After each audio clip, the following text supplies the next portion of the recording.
எப்பா United Emirates இப்படிமாடா தோப்பீங்க அப்படிங்கிற மாதிரிதான் ஆசிய கப்போட செகண்ட் மேட்ச் நடந்தது. அது என்னன்னு பாக்குறதுக்கு முன்னாடி நம்ம சேனலை சப்ஸ்கிரைப் பண்ணிக்கோங்க. அதாவது இன்னைக்கு ஆசிய கப்ல செகண்ட் மேட்ச் குரூப் ஏல 10th செப்டம்பர் இந்தியாவும் யுஏயும் துபாய் இன்டர்நேஷனல் கிரிக்கெட் கிரவுண்ட்ல தான் மோதுனாங்க. இந்த மேட்ச்சுக்கு என்னென்ன நடந்ததுதான் நம்ம பார்க்க போறோம். வாங்க ஸ்ட்ரெயிட்டா வீடியோல போலாம். அதாவது இந்த மேட்ச்ல டாஸ் டைம்னு பார்க்கும்போது சூர்யா தான் டாஸை ஃபிளிப் பண்ணாரு. அந்த ஃபிளிப்ல அதாவது வரலாறு என்ன சொல்றதுன்னா, கடந்த கிட்டத்தட்ட 20 மேட்ச டாஸ் வெற்றி பெற்றதே கிடையாது ரோஹித் சர்மா தலைமையில. அதுக்கப்புறம் இப்ப சூர்யா டாஸை வின் பண்ணி பவுலிங் ஃபர்ஸ்ட் எடுத்துட்டாப்ல. என்ன ஒரு கம்பேக், டாஸே கம்பேக் பண்ணிட்டாங்க, மேட்ச் கம்பேக் பண்ண மாட்டாங்களா அப்படிங்கிற மாதிரிதான் இருக்கு. 221 நாளுக்கு அப்புறம் T20 நடக்குது இந்தியாவுக்கு. அதுல பும்ராவோட முதல் ஓவர் பார்க்கும்போது அடே அப்பா, முதல் ஓவர் பும்ரா இல்லைங்க, ஹார்திக் பாண்டியா. 2வது ஓவர் பும்ரா போட்டார், ஒரு ஏற்கர்னா அச்சுன்னு அதுல விக்கிறது. இங்க நான் வச்சதுதான் சட்டம் அப்படிங்கிற மாதிரி பும்ரா.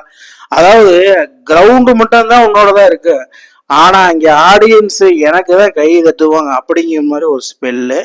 அதுக்கப்புறம் தலைவர் சூர்யா என்ன பண்ணாரோ பொறுத்து பொங்கி எழு அப்படிங்கிற மாதிரி ஸ்பீடை நிறுத்த, ஸ்பின்னை கொண்டு வா, டப்புன்னு கொண்டு வா, வருணை கொண்டு வா அப்படின்னு சொல்லி வருண் சக்கரவர்த்தி கொண்டு சடனா ஒரு விக்கெட்டை போட்டாப்ல. யுஏ எல்லாம் பாத்தீங்கன்னா ஒரு டீமே கிடையாது எங்களுக்கு டீமுன்னு அது பாகிஸ்தான் தான் அப்படிங்கிற மாதிரி சொல்லிட்டு இருக்காரு சூர்யா. பாகிஸ்தான்ல அவ்வளோக்கா எக்ஸ்பீரியன்ஸான பவுலர்ஸ் ஆகட்டும், பேட்ஸ்மேன், ஆல்ரவுண்டர் யாரும் கிடையாது. அப்புறம் என்ன நடந்திருக்குது, இதுதான் நடந்திருக்குது. Most wicket was UA in Asia cup 2025 today. அதாவது குல்தீப் யாதவ் 4 ஓவருக்கு 7 ரன்னை கொடுத்து 4 விக்கெட்டு. நம்ம சிவம் துபே 3 ஓவர் தான் வீசி 3 விக்கெட்டு 4 ரன்னு. என்னடா நடக்குது? அதாவது சிவம் துபே பிளேயிங் லெவன் இருப்பாரான்னு எதிர்பார்த்தேன். பட் சிவம் துபே T20ல கிட்டத்தட்ட 25 மேட்சஸ்க்கு மேல ஆடிங்க, அதுல எல்லா மேட்சும் வின்னு. ஒரு லக்கி ஃபெலன்னு சொல்லலாம் சிவம் துபேவை. ஸோ அதனால ஃபைனலி யுஏஇ 57க்கு ஆல் அவுட் ஆயிட்டாங்க 13 ஓவர் தான். அதாவது குல்தீப் ஒரு 4 விக்கெட்டு, சிவம் துபே ஒரு 3 விக்கெட்டு, சர்ஃபு அப்படின்னு அவரு தான் ஓப்பனிங்ல இறங்கி ஒரு கலக்கி 17 பால்ல 22 ரன் அடிச்சிருக்கிறாப்ல. இப்ப என்னன்னா, India needs 58 runs to win. இதெல்லாம் ஒரு ஸ்கோரா அபிஷேக் சர்மா சுப்மன் கில் 4 ஓவர் அடிச்சு போயிடுவாங்க அப்படின்னு தான் இருந்துச்சு. அதே மாதிரிதான் சுப்மன் கில்லும் அபிஷேக் சர்மா இறங்கி தலைவன் அபிஷேக் சர்மா வீசின மொதல் பாலே தூக்கி வெளியே அடிக்கிறாப்ல. என்னடா நடக்குது?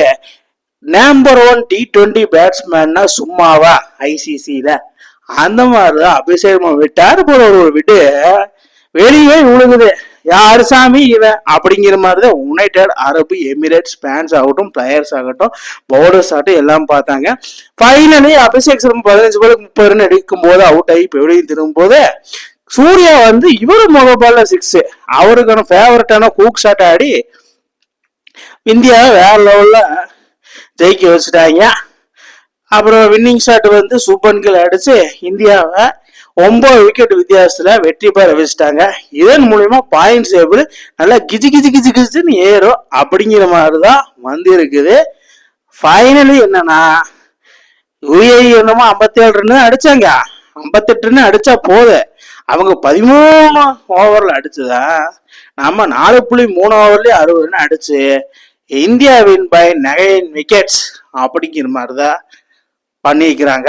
இந்தியாவோட காம்பேக் வேற மாதிரி இருந்திருக்குது ஆசிய கப்ல. 2023 இந்தியா தான் ஆசிய கப் மறுபடியும் வாங்குவான்னு தோணுது.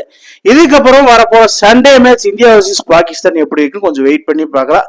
அதுக்கு முன்னாடி இந்த மாதிரி இந்தியா பர்ஃபார்மன்ஸை நீங்க எப்படி பாக்குறீங்கன்னு கீழே கமெண்ட் பாக்ஸ்ல கமெண்ட் பண்ணுங்க. சூர்யாவோட கேப்டன்சி எப்படி இருக்குன்னு சொல்லுங்க.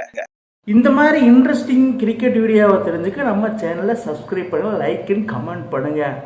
மேலும் மேலும் உங்களுக்கு வீடியோ வந்துட்டே இருக்கும்.